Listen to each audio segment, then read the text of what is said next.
আমাদের সাথে মূলত শুরুতেই আন্তর্জাতিক প্রসঙ্গ নিয়ে আমাদের আলোচনা রয়েছে এবং আজ বাইডেন ট্রাম্প প্রথম বিতর্ক, যেহেতু এটি একটি আলাদা গুরুত্ব পাচ্ছে বিশ্ব রাজনীতিতে এবং আমেরিকার যে নির্বাচন স্বাভাবিকভাবেই সেটির গুরুত্ব আছে আলাদা করে। আমরা সেই প্রসঙ্গেই যেতে চাই। আমাদের সাথে Elizabeth City State University North ক্যারোলিনার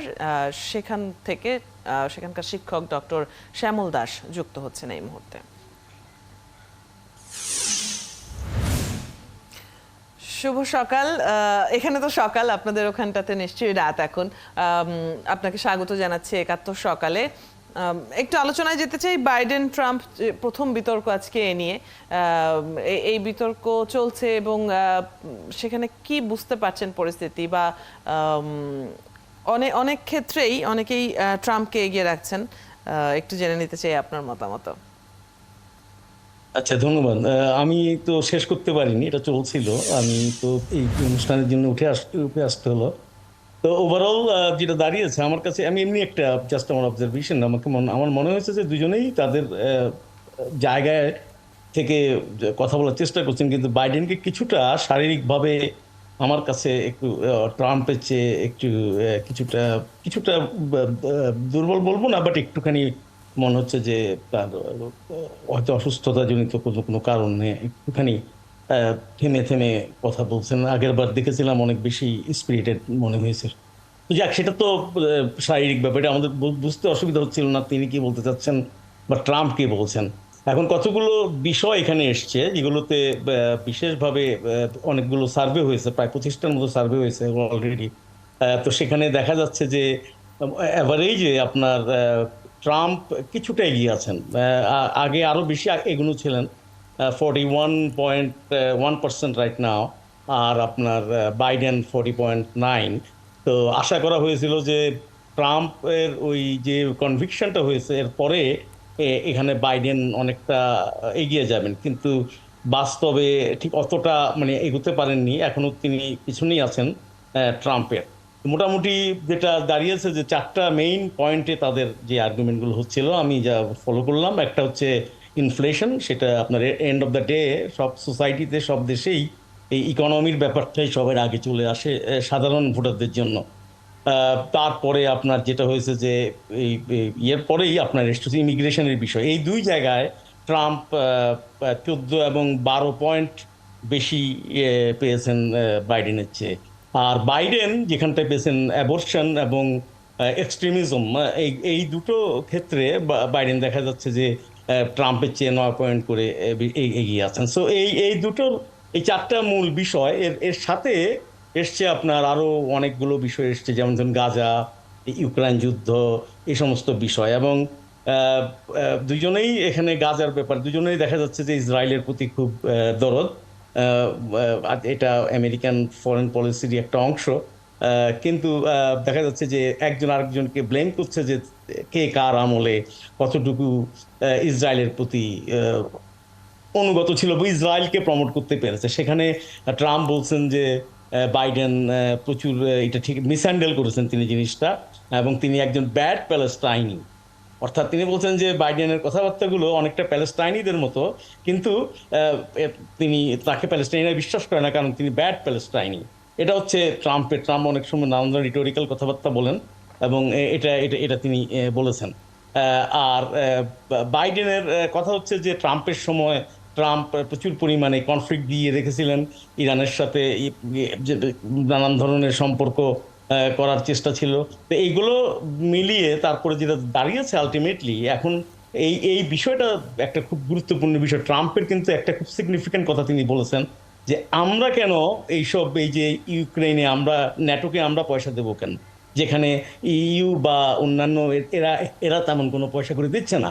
যখন আমাদের দেশে আনএমপ্লয়মেন্ট, আমাদের দেশে পভার্টি, আমাদের দেশে এই যে ইনফ্লেশন, আমরা কেন ন্যাটোকে পয়সা দেবো?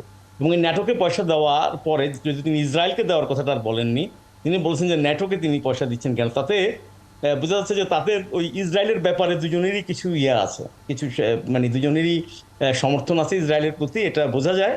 তবে তিনি বলেছেন যে ট্রাম্প বলেছেন যে আমার সময় ওই অঞ্চলে কিন্তু কোনো এই ধরনের কোনো মারামারি হয় নাই। তো তোমার সময় তো এত কিছু হয়ে যাচ্ছে, তুমি তো এটা ঠিক মতো হ্যান্ডেল করতে পারছো না, কারণ তোমার পলিসির মধ্যে ঝামেলা আছে, তুমি খুব শক্ত নও। এবং এক পর্যায়ে তিনি বলেছেন তুমি ক্রিমিনাল, তোমার ছেলে ক্রিমিনাল, এই জাতীয় কথাবার্তা তিনি, ট্রাম্প সাধারণত এই ধরনের কথাবার্তাই বলেন। এক পর্যায়ে দেখা গেল যে বাইডেনও উঠে আসলেন এবং তিনি তার সেক্সুয়াল স্ক্যান্ডাল নিয়ে কথা বললেন। এবং তখন দেখা গেল যে ট্রাম্প বললেন যে তো এগুলো সব জাজ হচ্ছে সব ডেমোক্র্যাট, তারা এই সমস্ত জিনিস মিথ্যা কথা বা আমাকে মিথ্যা দিয়েছে। এখন এখানে এটা কিন্তু আমি একটা অবাক হলাম যে এদের কিন্তু আমাদের দেশে কিন্তু এভাবে কোর্টকে এভাবে বলা যায় না, কোর্টের ব্যাপারে, কিন্তু এখানে কিন্তু এটা বলা যায়। এবং বিইং দ্য ফর্মার প্রেসিডেন্ট তিনি বলছেন যে এরা হচ্ছে সব ডেমোক্র্যাটদের লোক, এরা আমাকে ক্ষতি করার জন্যই এই কাজটি করছে। এবং দেখুন, $130,000 তার বিরুদ্ধে তিনি দিয়েছেন ওই মেয়েটিকে, স্টর্মি বোধহয় নাম, যে তার সঙ্গিনী ছিলেন, বা তার মুখ বন্ধ করে রাখার জন্য। তো টাকা তিনি দিতেই পারেন যে কাউকে, কিন্তু সমস্যাটা কোথায় হয়েছে যে ওই টাকাটা উনি দিয়ে তারপর উনি এটাকে তার ফাইন্যান্সিয়াল স্টেটমেন্টে ফলসিফাই করে ওই টাকাটা তার বিজনেস থেকে তিনি নিয়েছিলেন। একটা জিনিস শেখার আছে যে এই দেশে কিন্তু এটা তার বিজনেস, তার ব্যক্তিগত অনেক ব্যাপার থাকে। আমাদের দেশে হলে বলতো যে তোমার কি, আমি যা ইচ্ছা তাই করেছি, কিন্তু এখানে কিন্তু সেই সুযোগ নেই, যার জন্যই কিন্তু তিনি বিপদে পড়েছেন। এখন যাই হোক, উনি উনি উনি এটা পুরোপুরি ডিক্লাইন করলেন যে না, এটা আমি কিছু করিনি। এরপরে পুতিনের বিষয় এসছে, পুতিনের ব্যাপারেও কথাবার্তা হয়েছে। পুতিন বলেছেন যে আমাকে যদি ইউক্রেন না দেওয়া হয় আমি তাহলে যুদ্ধ থামাবো না। তো এখন এই প্রসঙ্গে উঠেছে, তো ট্রাম্প বলছেন যে তোমার তো আসলে কম, তোমাকে আসলে পুতিন ওইরকম মনে করে, যে কারণে এই ধরনের কথাবার্তা বলতে পারে, আমাকে তো বলতো না। তো এখন বাইডেন বলছেন যে তোমাকে বলতো না কারণ আমরা আরো অনেক কিছু জানি, এই আর কি, যেটা আমাদের দেশে হয়, অনেক রকমের ব্লেম এবং ব্লেম গেম, এটা সেটা এই নিয়ে। তবে এটা তো প্রথমবার, আরো দুটো হবে। আজকের যতদূর পর্যন্ত গেল আমার কাছে মোটামুটি ওই 19-20 আর্গুমেন্টের ভিত্তিতে ধরলে অনেকটাই কাছাকাছি দুজনেই বলা যায়। বাইডেনের যেহেতু একটু তিনি সুবিধাজনক পজিশনে আছেন এখন, তার জন্য হয়তো কিছু আর্গুমেন্টে কিছু ডক্টর বেশি শ্যামল দাস, advantage। বাইডেন সুবিধাজনক পজিশনে আছেন, ক্ষমতায় আছেন এই মুহূর্তে। এরপরেও একটু জেনে নিতে চাই যে সাধারণ মানুষের কাছে জনপ্রিয়তার জায়গাটা বাইডেন কি কিছুটা হারিয়েছেন কিনা গত কিছুদিনে? হ্যাঁ, এটা এটা ব- এটা এটা একটা খুব ইন্টারেস্টিং। ওইটাই আপনাকে আমি প্রথমে বললাম যে ওরা একটা সামারাইজ করেছে, 25টার মতন সার্ভে সামারাইজ করেছে। তো আগে যেটা ছিল, একটা পর্যায়ে শুরুর দিকে আমার মনে আছে যে আপনার বাইডেনের সাথে ট্রাম্পের প্রায় 5-6% গ্যাপ ছিল। এবং ওটা বেড়েছিল কারণ হচ্ছে এই যে গাজা, এই ব্যাপারগুলোর জন্য, এই যে ইউক্রেন, এগুলোকে সেন্টার করে মানুষ খুব একটা হ্যাপি ছিল না। আর আমি আগেই তো বললাম যে আমেরিকান মানুষদের মেন সমস্যাটা আসলেই ওই বাংলাদেশের মানুষদের মতোই ইনফ্লেশন।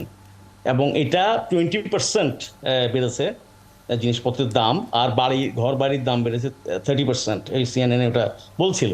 তো এখন এই পরিস্থিতিতে যদি এরকম মানে বাইডেন একটুখানি কোণঠাসা অবস্থায় আছেন। এখন কিছুটা ট্রাম্প ইনডিরেক্টলি বোঝানোর চেষ্টা করলেন যে আমার সময় তো জিনিসপত্রের দাম এগুলো তো ছিল না, তোমার সময়টা হয়েছে কারণ তুমি তোমার পলিসিতে সমস্যা আছে, তুমি ঠিক মতন তুমি ওদেরকে টাকা, নেটোকে টাকা দিচ্ছে, বলতে আমি বন্ধ করে দিয়েছিলাম নেটোকে টাকা দেওয়া, কিন্তু তুমি এখন টাকা দিয়েছো। তো এই সমস্ত ডিবেট গুলো হচ্ছে, যুক্তি এবং যুক্তি তর্ক, পাল্টা যুক্তি, সেগুলো উঠে আসছে। আপনি যেমনটি বলছিলেন যে আজকে যেহেতু প্রথম বিতর্ক, এরকম বিতর্ক আরো 2 দফা হবে, তো সেই খবরাখবরগুলো নিশ্চয়ই তখন জানা যাবে এবং তখনকার পরিস্থিতি দেখে কে কতটা এগিয়ে গেল তারও একটা ধারণা পাওয়া যাবে।